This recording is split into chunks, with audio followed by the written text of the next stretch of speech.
Hi everybody. I just wanted to put this little video together because I know I've seen a lot of photos on Facebook in the colouring groups where people post their photos, and I thought I would do a little bit a video on how I take my photos and then enhance them a little bit post taking the photo before uploading to like my Instagram page and my Facebook page and things like that, just to make it pop a little bit more, because I find sometimes when you take the photo it doesn't actually look like what your picture looks like. It's not as bright, it's not as vibrant, all those kind of things, because obviously the camera, it maybe isn't seeing what our eyes see. So basically, yeah, I wanted to put this together to help you guys out for when taking your photos. So I've grabbed Enchanted Earth because I did this one the other day, and it is up on my channel as a speed coloring. But anyway, I am going to take a photo of this on my phone and I'm going to show you how I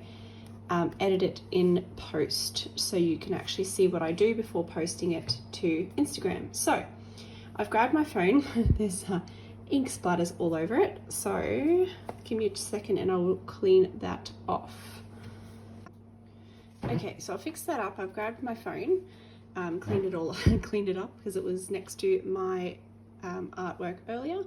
Okay, so basically I'm going to take a photo on my phone. So to do that, I will do my password. Okay, so when I go into camera, I'm going to go up the top here and push this little triangle and go down to where it says 4:3, and I'm going to hit square mode, because Instagram, the photos are square to get a better picture.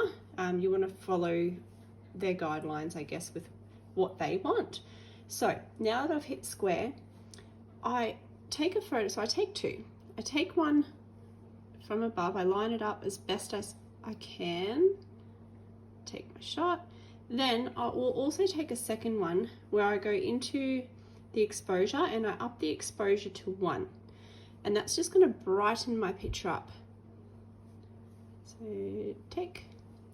Now, when I go into my pictures, you'll see that the second one, this one here, is a little bit slightly brighter. The colors aren't as poppy, but yeah, it brightens it up a little bit depending on your preferences. So basically now what I will do is I will go into the photos and I will choose which one I prefer, and I probably prefer this first one because it has more depth with the shadows. So what I will do now is I'll go up to edit. Excuse me, sorry, I'm a bit croaky today. First of all, I go into trim, which is this one here. Oh. So I'll go into trim first, this one here. I will go up to the one that has like that little square. Then I'll come down to freeform, and that will allow me to basically move one side at a time so I can square it up. Now I want to try and square up as much as I can with the picture. Sometimes you're going to cut little bits off just so it is square, because obviously once you've done things, your book doesn't lay completely flat, all that kind of hoo-ha. So line it up as best I can. Cool. All right, now we've got no white edges around. Now I will go back down to my editing. I'm going to scroll across until I get to saturation. Now the saturation compared to on my whiteboard itself is a little bit dull. So in my saturation, I'm going to roll it up to about 20, and it just gives it that nice little bit, not too much. As you can see when I tap it, that's the before, that's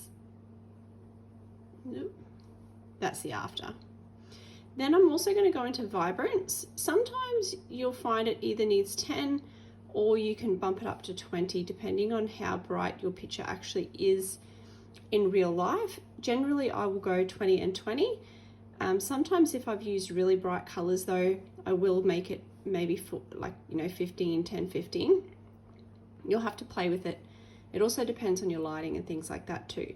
So from here, if I'm going to upload it to the internet or to Instagram, things like that, I will go down to sharpness and I will up the sharpness to 10 as well. Now, depending on your lighting, if your lighting is really cool, so more of the blue tone lighting, you can actually change that by going into your warmth and you can up your warmth as well, which will give you warmer tones in your picture.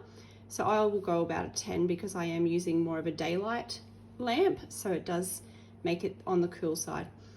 So you can up that as much as you need to. If your lighting's really blue, you can really pump that to bring that back down to counterbalance it. And yeah, that's all I do. Oh, no. One thing I forgot is the black point.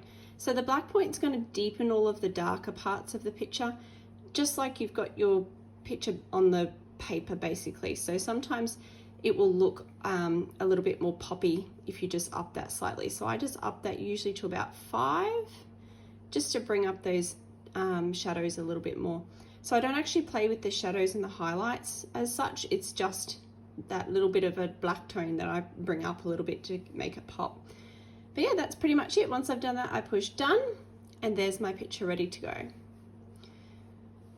Yeah, so if I go back into edit, I can actually show you, there's the original, there's the after. So original, after. So it's not a lot.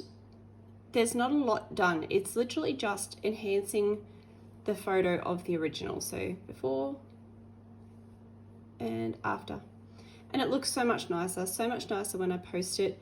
You can see the colors pop, all that sort of good stuff. So yeah, I hope that helps you guys. But the biggest thing I would say too is make sure you have good lighting. If you're taking it in a dark room at your table, things like that, it makes it really hard to get a really good photo. I actually have 2 like lamps that I've got on either side. It helps me. They do pump, like they do flicker a little bit when I'm videoing because they aren't LED.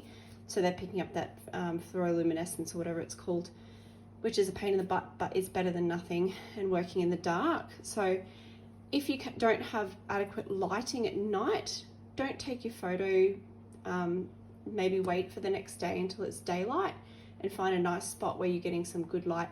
My other tip is don't put it in direct sunlight. Sometimes that can skew the colors as well.